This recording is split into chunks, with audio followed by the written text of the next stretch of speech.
بار لري اسټراګانې هغه اسټرا له ځان سره وساتي تر څو چې د بسم الله الرحمن الرحیم دغه کومه غوا چې تاسې وینئ د لار سپین غر تجارتي شرکت د کوپیکس مومبلیار د ستنو په واسطه باندې القا شوې وه چې نتیجه یې دغه ښځینه بچی ده د 45 ورځو ده او ګوډ نسل ده دا د لوګر ولایت مرکز اړوند بابوس په سیمه کې ده چې د ډاکټر صاحب عبدالجبار دراني له خوا نه القا شوې وه دې غوا ته نو زموږ ټولو مالدارانو ته همدغه توصیه ده چې د لار سپین غر تجارتي شرکت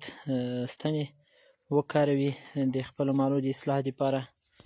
ځکه دا یو معتبر نوم ده په افغانستان کې یو بله خبره دا چې مالداران کولی شي د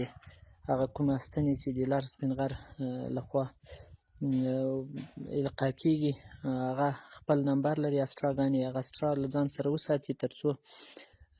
چې د خپل مال په اصلاح کې له دوی سره مرسته وکړي